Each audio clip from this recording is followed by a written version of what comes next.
Y otro tema de fondo, que muchas veces no entra en la campaña política, es increíble.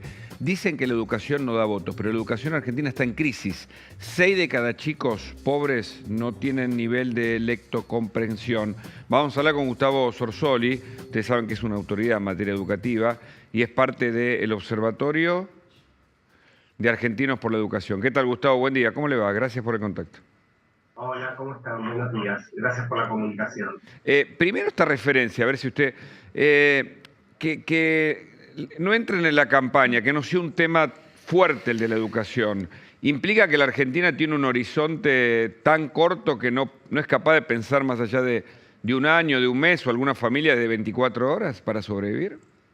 Sí, lo que pasa es que me parece que el problema de Argentina en términos socioeconómicos es tan grave, el nivel de pobreza, Claro. de la sociedad es tan alto que las familias tienen preocupaciones cotidianas vinculadas con, bueno, qué alimento le pongo en la mesa a mis hijos, ¿no? Hay que pensar en el índice de pobreza extremo que tenemos y sobre todo uno toma en cuenta niños y adolescentes, algunos hablan del 60% de los chicos de la Argentina son pobres. Entonces, la verdad que ese es el telón de fondo en el que funciona la escuela, una escuela que hace muchos años atrás tenía como casi único objetivo, o por lo menos priorizaba, ¿no?, esencialmente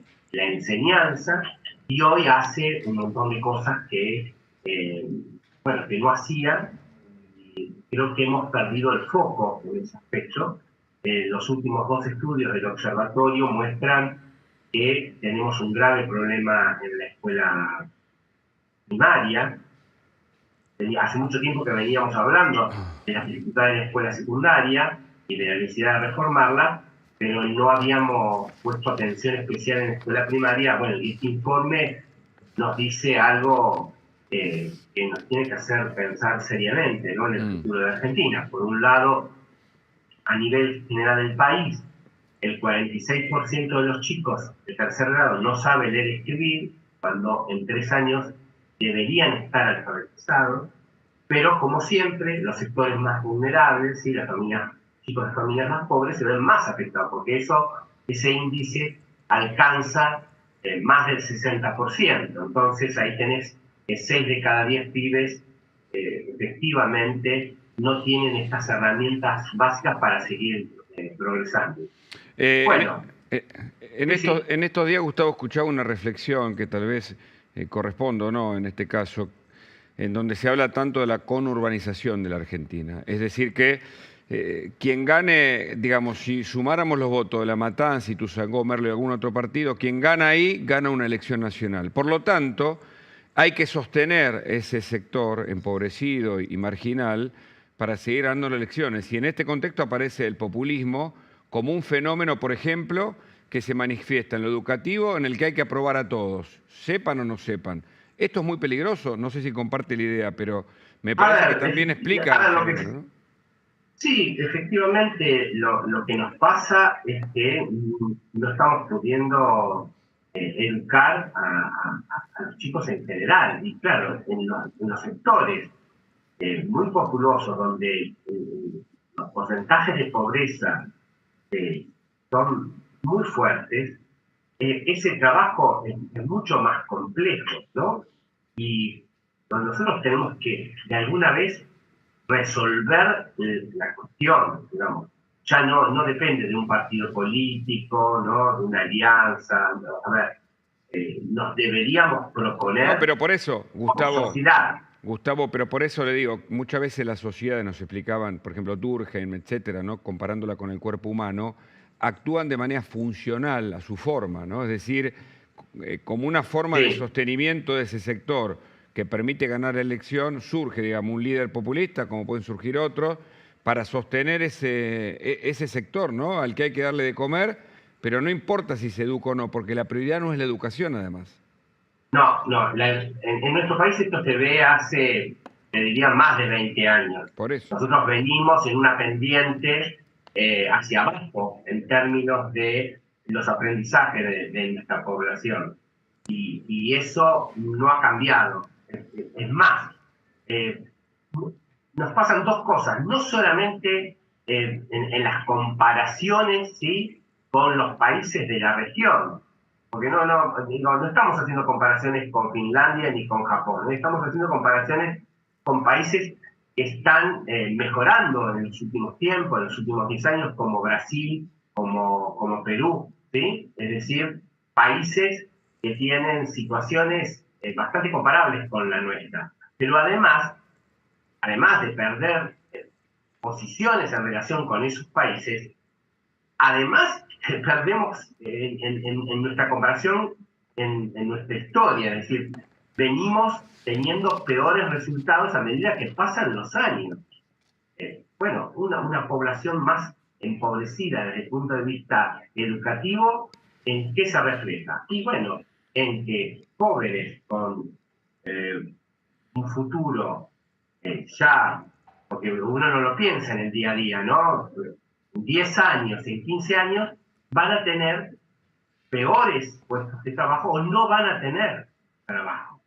Es decir, es un ciclo que sigue empeorando las condiciones de vida de nuestra población. Gustavo, buen día. Quería consultarle si hay tiempo o qué tiempo se necesitaría para recuperar y también si esta encuesta distingue lo que es la educación pública de la privada o se toman datos generales. A ver, este trabajo, que es un trabajo, no es censal, digamos, se hizo una muestra Claro. en 16 países, ¿sí?, con 4.000 escuelas distribuidas en esos 16 países y una población de 160.000 niños. Así están chicos de los distintos sectores desde el punto de vista socioeconómico, ¿sí?, escuelas públicas y privadas de todos esos países. Y claramente hay diferencias. Si vos observás qué pasa en el primer tercio en términos de la situación socioeconómica, es decir, las familias más pobres, claramente las situaciones son mucho peores. Si subís al tercer tercio, de todas maneras, muchas veces, digamos, los sectores más beneficiados creen que, entre comillas, salvan la educación de sus hijos porque los mandan a la escuela privada. Sin embargo, 1 de cada 4 chicos de ese sector en tercer grado no ha aprendido a leer y escribir.